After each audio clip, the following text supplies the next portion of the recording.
Hey, what's up, lightboltjoe here. Today we're going to discuss the 2007. I can't call it a classic film, but it's awesome, and I'm embarrassed of myself. I have never seen this before. TMNT, Teenage Mutant Ninja Turtles. TMNT, 2007. Hour and a half, as all films should be. This is the first Turtles film, that's in CGI, computer generated image, CGI.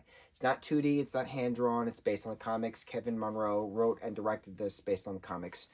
But this is a what happens next story. And I remember when this first was announced, or first came out, I was, 2007, I was 17 years old.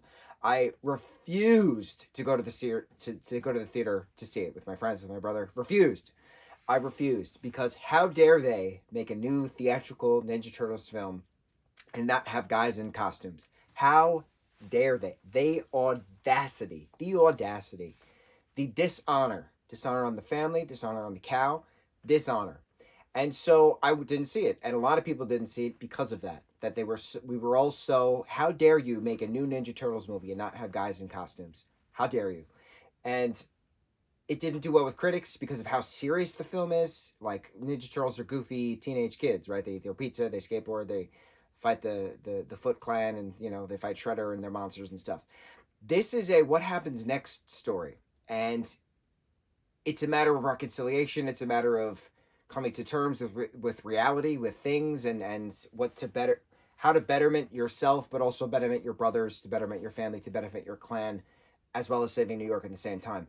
This is a story that picks up. They defeated Splinter. Splinter's dead. They're all grown up. They're not grown up. They're just older teenagers now, and so it's not an origin story. We're done with that. This reminded me so much of Spider-Man: Homecoming, because we don't get another origin Spider-Man story, right? When we first get Tom Holland's Spider-Man in the MCU, the Marvel Cinematic Universe, in 2015's Captain America: Civil War, we don't get another origin of Uncle Ben dies and he gets bitten by a spider. We just know that, right? It's just common knowledge. We know it. And this reminded me so much of a Spider-Man film, mixed with Big Hero 6, mixed with Pirates of the Caribbean, and I'm going to explain these things for various points. But the Spider-Man aspect is that upward camera angles throughout the entire film of bad guys or Foot Clan or turtles jumping off buildings and stuff, and the camera's panned up, just like how Spider-Man jumps off a building, and the camera's panned up. And then the camera will pan from turtle jumping to building to turtle jumping to building, much like the camera pans when Spider-Man is springing from building to building. Reminded me so much of a Spider-Man film for those cinematographic, beautiful things. But as well as this is not an origin story. This is a sequel, what happens next story. So there is no origin. We know that they mutated because of ooze. Like, we know that they've been raised by Splinter for 15 years. We know this, right? We know this. This is old news. We know this. And so to pick up after they defeat Shredder, what happens next? The Foot Clan's still about, doing their thing. A new leader now. So they think Shredder's dead, but is he actually dead? One of the age-old questions, of course. And so there's a new foe coming to bout. But the brothers are split. They kind of still, live in the sewer with the ramp and the arcade and stuff. And Casey Jones is dating April O'Neil in their own apartment and doing their own thing. But Raph is doing his Ronin stuff. And Mikey's doing his costumed turtle stuff. And Donnie is being in 24-hour IT support tech stuff.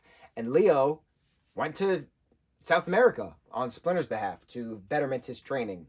And he is starting to fight the cartel down there. And he's known as the forest ghost or the jungle ghost.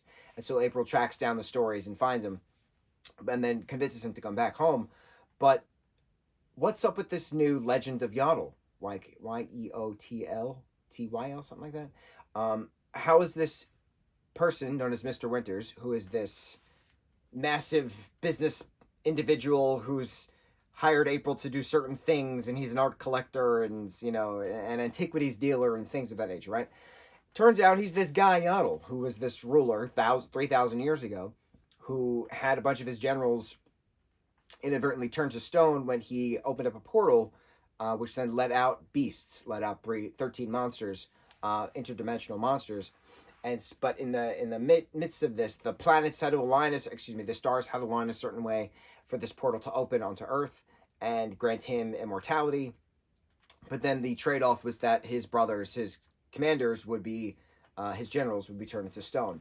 And so then it's a matter of what does he do with the 3,000 years of immortality? Well, he obviously builds a giant machine in New York City to then harness the power of the portal when it opens again, which is where the story takes place, because then the foot soldiers are hired to track down the monsters, which are now roaming through New York in preparation of the portal opening, to then make sure they get sent back so that way he can end his immortality. But then when his brothers are brought back, in regards to the stone is given life, they don't want to be not immortal anymore. They don't want to be mortal, so they fight him. And there's the whole fight, and it's a matter of who's wrong and who's right, and what do you do together. Raph and Leo have a massive blowout on a roof at one point. Raph takes his what are they called? It's not a scimitar. Scimitar's the sword. The three-pronged trident things, which is names I cannot remember.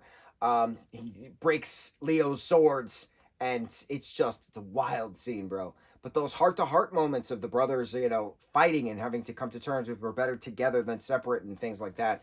It was deep. It was emotional. It was powerful. But Splinter being voiced by Mako, I did not know, and I didn't know Chris Evans voiced Casey Jones. I didn't know Sarah Michelle Gellar voiced April O'Neil.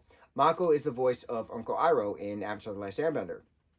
And so, not knowing this, and Mako passed away at the end of the third season, beginning of the third season, and then a different voice actor had to take over, and then that voice actor took over for the character of Iroh, leading into, future episodes, then seasons of Legend of Korra. But having Uncle Iroh's voice, Mako's voice, speaking these words of wisdoms as Splinter, it just took me back to a time where I did not expect to be. Being a young, formidable-minded individual, watching Airbender, getting these life lessons from Iroh. And I got choked up at one point, but just by Splinter being Splinter, just by Mako talking. Didn't expect it. So that was a beautiful surprise. Why I referenced before Pirates of the Caribbean, Big Hero 6, and Spider-Man. We talked about the Spider-Man stuff, especially with the shots, cinematography. Gorgeous, the way that the camera kept moving everywhere and backwards and zoomed up. It was like a video game, but it was cohesive and it wasn't choppy. It was wonderful. It was so well put together, like from a cinematic standpoint. This would have been incredible watching in theaters, and I'm embarrassed of myself that I never saw it. Big Hero 6 I referenced because that movie, that TV series, is very much what we just watched. There's these fighters, and they try to protect the town, and there's always this random group of ninjas coming about. There's this random group of monsters coming about. There's always a bad guy trying to do something. And it reminded me so much of San Francisco and the San Franciscans not giving a damn what happens around them, because they're like, all right, it's Tuesday, so the roof collapsed in this building. I guess we're going to the next building. It's just funny because you're watching New Yorkers be New Yorkers in this, and it's the same concept as San Franciscoans being San Franciscoans in Big Hero 6, and it's just it was so comparative. It was so page to screen in regards to that. It was wonderful. Pirates of the Caribbean now. The score of this, the soundtrack is different than the score, right? The soundtrack is people singing songs, and somebody puts that together and is like, all right, this would be a good song during this scene. But the score is what happens in between the stuff, the fighting sequences and the characters are talking and stuff like that. And then the car is going faster and the music's getting faster. The score, it helps elevate the level of emotion. The score is very dramatic in regards to how Pirates is. Very drummy, very woodwind, very cinematic. And it reminded me so much of a Pirates of the Caribbean kind of score. One of those Shrek score, a How to Train Your Dragon score. That build up, da da da da da, right?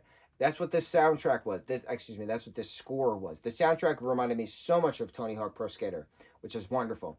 And I had good flashback memories to that as well, playing that with my brother, playing that with our friends. But then listening to this, and I'm like, wow, this is a heavy score. I did not expect this to be so heavy. But then thinking about it, it's not a comical film. Yeah, there's funny moments. Mikey makes a joke here and there. And that's what's great about the Turtles, is that they're whimsical, they're funny, they're, effervescent in regards to seeing the world, coming out of the shadows, being allowed to come out of the sewers and see Manhattan and do their thing, right? Wonder. But this is very much a sequel, what happens next story. They've they fought the Foot. They defeated Splinter. Now that that's done with and they're broken up, how do they get back together? Well, this is how they get back together, and now they're going to stay together. What happens next? This is very much a middle story, and I loved it. I loved how the story was brought together. I loved how it was not as the standard comical turtle, which we all know and love. And it's funny because I think I commented on the third film that the turtles weren't as funny as they were in the other films. But that's the point of that, is that was the third live action Turtles film is different. And we talked about why it's different and why it didn't work in regards to the story and the turtle dynamic and stuff like that. Because that's the same time, that's the same characters. You know, they just defeated Shredder in that moment, and then that time stick happens, and then like it was just too quick how they got through that time jumping story to 1603. We talked about that. But these turtles are different turtles, so it's a multiverse of turtles, and we already know how they went through the ooze. We already know that they defeated Shredder. This is what happens next, and then what happens after that. And that's what's cool about one of the other turtle films coming up. I think it's called Turtles Forever. It's on our list. We have like 10 turtle films in total to watch. I think that's a multiverse Turtles film, and I know I'm going to absolutely love it, because that's what's cool about the Ninja Turtles, is that there's different multiverses.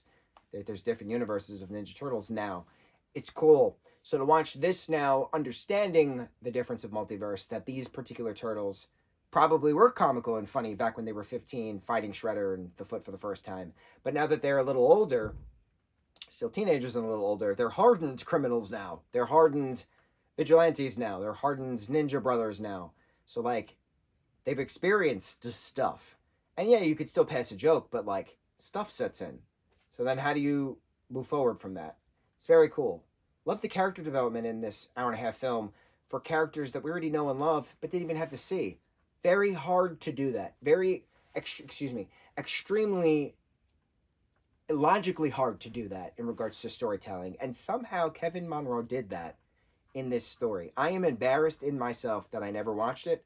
I'm embarrassed in myself that I refused to watch it. I'm embarrassed in myself that so many people felt the same way that I did back in the day, and that's why I did so bad in reviews, because it wasn't the comical turtles. That's the point. It's a different multiverse. They've seen stuff. They've grown. What happens next? How dare us? We failed as a society. This is the moment. We failed. We failed. TMNT, 2007. Amazing film, and the character design was gorgeous as well in regards to the structure of these turtles. Beautiful. On to the next review. Mahalo.